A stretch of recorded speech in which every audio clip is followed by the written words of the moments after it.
Hey, it's Jamila from By Pink, and welcome back. And today I'm going to show you how I took scraps of glitter HTV and made this shirt. Here is a closer look at what the vinyl looks like. I did not do this piece by piece, so I am actually going to walk you through how I arranged this on my mat so that it cut out like this. This is a great idea for you to use if you have a bunch of scraps laying around. So let's get right into it.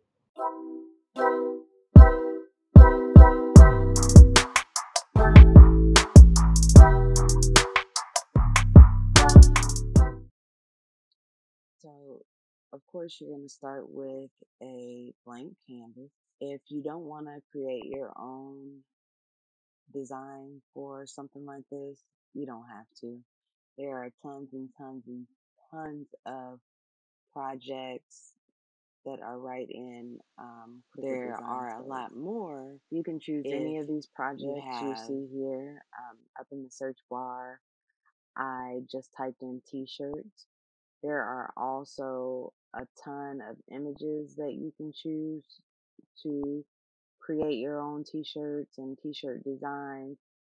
No matter what you're looking for, there is something in Cricut Design Fresh for you to use. Or you can use your own creative juices and create your own. And for this project, I just wanted something very simple. I ended up just using the Cricut text. And for the purposes of this video, I wanted it to be super duper simple. So I just typed in Crafty AF on my canvas. And then I went up to my font and found a Cricut Access font that I could use. I'm not going to spend a whole lot of time. You guys know that I could spend forever looking for and finding fonts. But this isn't the most important part of the video. I'm here to show you guys how to use your scrap vinyl, right? So go ahead and get everything typed out and send it to your machine. I cut mine out on the Maker 3. You are going to need a paper cutter, your standard grip mat, and then your vinyl. So what I did was pull up on my laptop my on-screen mat so that I could see where everything is. I could see measurements and dimensions and things like that.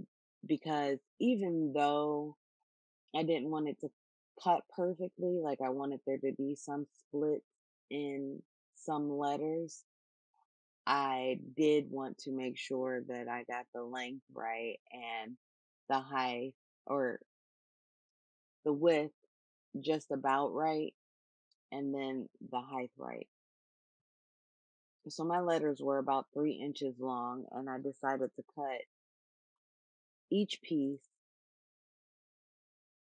around 1 inch. And I made sure that everything was at least 3 inches long. Cut a piece of transfer tape just a little bit bigger than the size of my design. And the reason why I did this is because we're using a bunch of separate pieces, and I chose a single color for each letter. Even though each letter isn't going to be just a single color, I wanted to use that many colors in my design. So I also learned the hard way that Cricut transfer tape is not heat safe. So I'll make sure to link a tape that is heat safe. But go ahead and place your cutout piece of transfer tape on to your standard grip mat, and using tweezers or a weeding tool or something like that, go ahead and remove the paper backing. And then you can go ahead and start cutting out your scrap pieces. And the reason why we're going to cut our scrap pieces is because you want them to fit next to each other flush. And what I mean by that is you don't want there to be any gaps or anything like that between the two pieces of vinyl. And glitter, in my opinion, is perfect for this, especially Caesar or Sizer glitter. It's it's very um, forgiving, for lack of a better term. So I can put two pieces of glitter together and they look like it was made like that. So as long as you are cutting your edges straight, this project should come out pretty perfect. So I cut mine out again, 1 inch long. I'm sorry, 3 inches, at least 3 inches long, and about an inch and a half from side to side. And then I just took and placed them together super close. There are going to be some pieces, or at least I had some pieces where I had a little bit of a plastic overhang, and I just took my scissors and I cut that little bit of overhang. Go ahead and continue to cut out and place all of your pieces of vinyl until you're completely done. You can choose whatever colors you want. You can place them however you want. Like, this project is not an exact science. It's just a way to use up those smaller scrap pieces of vinyl. And if you're like me, I have bins and bins of scrap vinyl that I need to do some kind of craft with. Like, they're just sitting there and I can't bring myself to throw them away. That's wasteful, right? Keep placing them all the way across until you get to the end of your design. And you know you're at the end of your design by looking at the on-screen mat and seeing that the width of your design is covered. That's what you're looking for. And once you have all of your vinyl scraps placed, you can go ahead and get it cut out using your Cricut machine. So sometimes I space out a little bit and I forgot to hit play while I was weeding the vinyl. But you're going to weed it basically like normal, like you would weed any project, but you want to be careful of the spots where your letters come together. Regardless of what I'm doing as far as the t-shirt, I make sure to iron the wrinkles out at least in the area that I'm going to be placing vinyl. And the reason why I do that is that we know wrinkles can fold and you don't want those folds to be under your vinyl. The majority of the time I just eyeball my vinyl placement. I've gotten pretty good at eyeballing the center.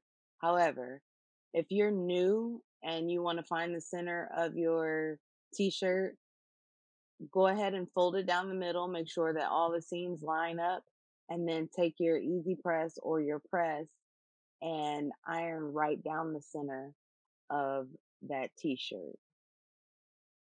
You can't see my center line, but I can. So the next thing you do is fold your design down the middle. Don't worry about the crease in the design.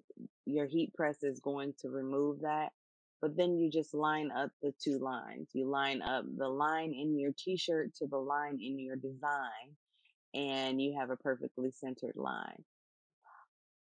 Another tip is to use a T-square to place your vinyl. I like to place mine about 3.5 inches from the bottom part of a crew neck collar.